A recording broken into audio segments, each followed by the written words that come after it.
आपने पंचायत चुनाव के चलते ठीक है टाल दिया प्रक्रिया को। डेट तो बताइए, आखिर डेट कब, आखिर कब तक? ये आप समझिए दिवाली से पहले किस तरह से मायूसी इन परिवारों पर 1,20,000। शिक्षा विभाग की तरफ से ये साफ तौर पर कहा गया था ठीक है पंचायत चुनाव है, लेकिन इस बहाली प्रक्रिया पर और उन उम्मीदों पर खुद ही पानी फेर देते हैं। और ये सवाल उठना चाहिए और ये शिक्षा विभाग को भी सोचना चाहिए कि आप अभ्यर्थियों की भावना के साथ, उनकी उम्मीदों के साथ कब तक खिलवाड़ करेंगे। तो बीटीईटी के जो शिक्षक हैं, जो शिक्षक बनने की आस में हैं, जिन्हें उम्मीद है कि सरकार उन्हें नियुक्ति पत्र देगी, लेकिन अभी तक इन्हें ज्वाइनिंग लेटर नहीं मिला है। और जाहिर सी बात है कि जब उम्मीद रहेगी और जब उम्मीद टूट जाएगी तो फिर परेशानी होगी। एक ऐसी ही जो नौकरी की आस में है बीटीईटी की शिक्षिका हैं, विनीता जी, उनके घर पर आए हैं। ये बताइए कि आप जैसी हजारों लड़कियां हैं जो नौकरी चाह रही हैं, आप जो भी लड़के हैं, सारी चीजें हो गई हैं, काउंसलिंग हो गई है, बाकी चीजें हो गई हैं, नियुक्ति पत्र नहीं मिल पा रहा है, खर्चे भी होते होंगे आपके, कैसे चल रहा है? और अब तो त्योहारों का भी सीजन आ रहा है। जी सर, पिछले 3 साल से हमारी ये बहाली चल रही है। हमने तो 2017 में ही सीटेट पास किया, लेकिन बहुत से प्रयास के बाद और आंदोलन करके हम लोग 2019 में इस बहाली को खुलवा पाए। फिर भी सरकार की गलत नीतियों के कारण आधी से ज्यादा काउंसलिंग हो गई है। हमारी तो अभी तक काउंसलिंग भी नहीं हो पाई है सर, हमारी अभी तक काउंसलिंग भी नहीं हो पाई है। और सरकार बार बार कोई ना कोई, कभी केस का, कभी पंचायत चुनाव का, कभी किसी चीज का, हर चीज का बहाना करके सरकार इस बहाली को बार बार सर रोक दे रही है। और हम लोग बहुत परेशान हैं। पिछले 3 साल से हम लोग बहुत परेशान हुए हैं, उब चुके हैं इस चीज से। लेकिन सरकार की मंशा कुछ भी क्लियर नहीं हो रही है कि सरकार आखिर करना क्या चाहती है। जब वो बोली कि पंचायत चुनाव का कोई असर नहीं पड़ेगा, फिर क्यों? ये तो हम लगातार खबर दिखाई रहे हैं और इसीलिए हम आपके घर पर आए भी हैं। लेकिन सबसे बड़ी बात है कि नौकरी नहीं मिल पा रही है, बेरोजगारी है, तो उसकी पीड़ा जरूर होती है, परेशानियां होती हैं। क्या क्या झेलना पड़ता है, थोड़ा वो बताइए। सर अभी तो हमारी शादी रुकी हुई है, शादी रुकी हुई है हम लोग की।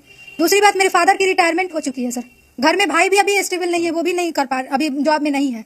तो बहुत खराब स्थिति है कि सब कुछ कैसे होगा, क्या होगा। और दिन पर दिन करके समय निकलते जा रहा है और सरकार को जरा सा हम लोग के लिए सहानुभूति नहीं है कि ये लोग पिछले 3 साल 4 साल से इंतजार कर रहे हैं। अब तो इन लोगों की बहाली पूरी कर दें, तीसरे चरण की काउंसलिंग जल्द से जल्द करवा दें, नियुक्ति पत्र जल्द से जल्द बांटे। कुछ नहीं तो नवंबर में सबका डेट तो निकाले कि हम इतना दिसंबर से सरकार के कहने का मन है कि हम पंचायत चुनाव की बात करेंगे, ठीक है, हम लोग मान लिए। आप नवंबर में डेट तो निकालिए, तीसरे चरण की शेड्यूल भी हम लोग लगातार खबर दिखा रहे हैं। ये बताइए कि आपने पहले ही कहा कि शादी होनी मुश्किल हो रही है, तो जब आपके फादर जाते हैं कहीं शादी की बात करने, क्योंकि अमूमन ये होता है कि चलो नौकरी पेशा लड़की है तो लोग थोड़ा, जो लड़के वाले होते हैं, थोड़ा रियायत करते हैं।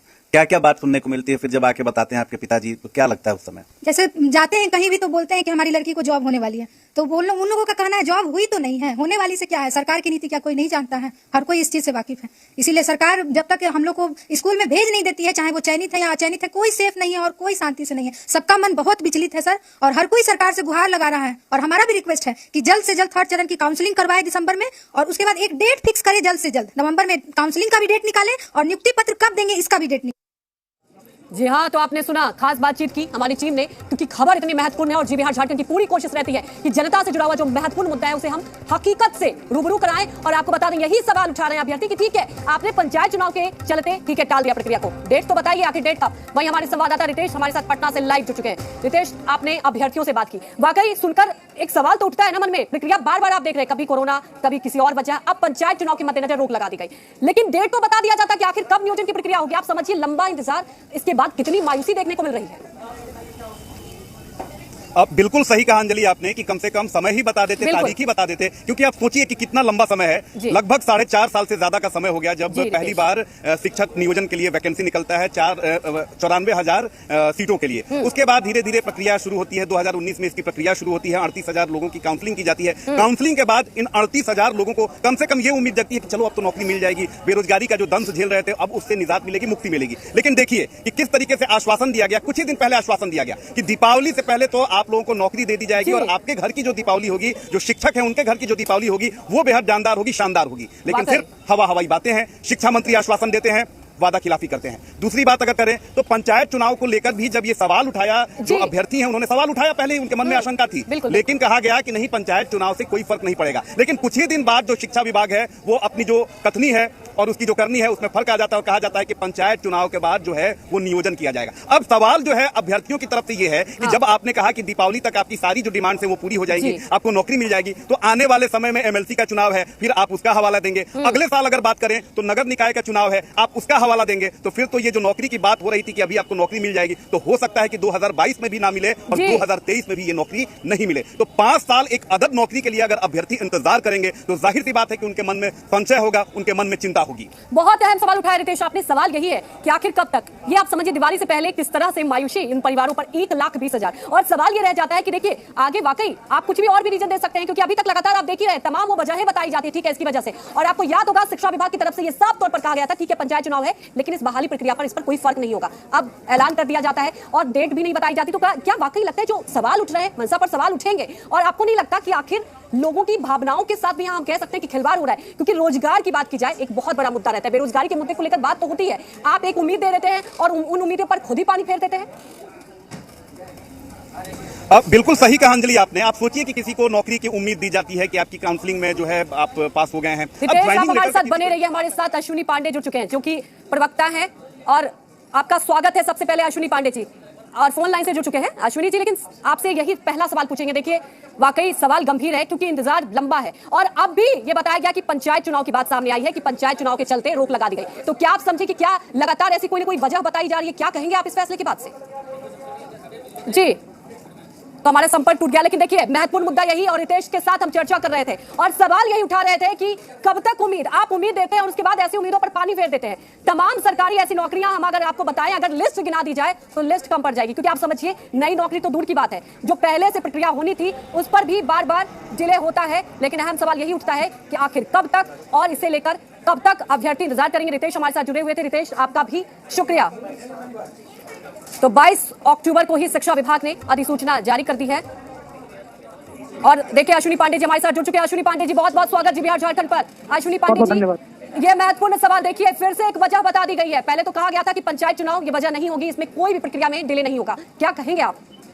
देखिए ये जो अभी शिक्षा मंत्री जी हैं या मुख्य सचिव हैं, ये लोग जब आए थे बिहार में, जब शिक्षा मंत्री बने हैं, तो बिहार के मुख्यमंत्री के बाद सबसे सीनियर मोस्ट नेता हैं, तो उनकी बातों को अभ्यर्थियों ने काफी गंभीरता से सुना और सभी लोगों को उम्मीद जग गई थी। वैसे ही संजय कुमार टॉपर और काफी जानकार और सीनियर IAS हैं बिहार के, लेकिन मतलब इन लोगों के आश्वासन के बावजूद भी अभ्यर्थियों का कल्याण नहीं हो रहा है। ये लोग कभी अभ्यर्थी बन के सोच ही नहीं रहे कि कितना समस्या होता है, कितना सामाजिक दबाव होता है, घर का दबाव होता है, अपना प्रेशर होता है बेरोजगार होने का, और अल्टीमेटली आपका चयन हो जाए कहीं लेकिन आपकी ज्वाइनिंग ना हो, तो ये कितना प्रेशर वाला काफी गंभीर सवाल उठाया अश्विनी जी, और लगातार देखिए हम लोग भी इस मुद्दे को उठा रहे हैं। लेकिन अश्विनी जी आगे क्या रुख करेंगे? देखिए सवाल ये रह जाता है कि डेट भी नहीं बताई गई है। पंचायत चुनाव वजह तो बता दी गई, अगर तारीख भी बता दी जाती तो एक कह सकते हैं उम्मीद। तो क्या आपको लगता है बेवजह उम्मीद देने के बाद उम्मीद पर पानी फेरा जाता है? दूसरी बात महत्वपूर्ण ये है, आपने बहुत सही कहा कि देखिए अभ्यर्थी होने के नाते भी सोचना चाहिए, और शिक्षा मंत्री की बात की जाए बहुत ही वो गंभीर दिखाई दे रहे थे जब सीधे तौर पर कहा था कि पंचायत चुनाव का असर इस पर नहीं होगा। तो क्या अब आगे रुख करेंगे इस मुद्दे को लेकर? क्या आप लोग आवाज बुलंद करेंगे? बिल्कुल, हम लोग विभिन्न लोकतांत्रिक ढंग से अपनी बातों को उन लोगों तक पहुंचाने का काम कर रहे हैं। सोचना पड़ेगा कि कहीं ना कहीं सिस्टम में खामियाजा है। जो मंत्री हैं, मंत्री जी बात करते हैं, अपर मुख्य सचिव बात करते हैं, और वो पूरा नहीं हो पाता है। अभ्यर्थियों की तो छोड़िए, शिक्षा व्यवस्था इस स्थिति में आ गई है कि हम लोगों ने देखा था कि नियोजित शिक्षक जो बिहार में काम कर रहे हैं, दशहरा के समय उन लोगों को वेतन नहीं मिला है, वो वेतन अभी तक नहीं मिल पाया जबकि गवर्नमेंट ने जारी कर दिया था। तो बहुत सारी चीजें हैं, उच्च स्तर पे जो लोग बैठे हैं उनके बातों का निचले स्तर के अधिकारी नोटिस नहीं लेते हैं, और ये सारी चीजें अगर समय पे हुई रहती तो नियोजन प्रक्रिया भी पूरी हो गई जाती। कितना पत्र निकला, कितना डिले हुआ, कहीं काउंसलिंग होता था, कहीं नहीं होता था, तो बहुत तरीके से चीजों को लंबा करके वाकई बहुत लंबा खिंच गया है। अभ्यर्थियों के लिए मायूसी, और उम्मीद करते हैं कि इस मुद्दे को उठाया जाए और आप बखूबी लोकतांत्रिक तरीके से इस मुद्दे को उठाएं। फिलहाल हमारे साथ जुड़ने के लिए, बातचीत करने के लिए आपका शुक्रिया। तो वाकई महत्वपूर्ण बात, और ये सवाल उठना चाहिए और ये शिक्षा विभाग को भी सोचना चाहिए कि आप अभ्यर्थियों के भावना के साथ, उनकी उम्मीदों के साथ कब तक खिलवाड़ करेंगे। और आपको हमने दिखाया कि किस तरह से मायूसी है परिवार में भी, और लगातार इस खबर पर हम बने भी रहेंगे और इस मुद्दे को उठाते भी रहेंगे, क्योंकि रोजगार एक बहुत बड़ी समस्या है। आप उम्मीद देते हैं, उसके बाद आपको इस पर काम भी करना होगा। इसी के साथ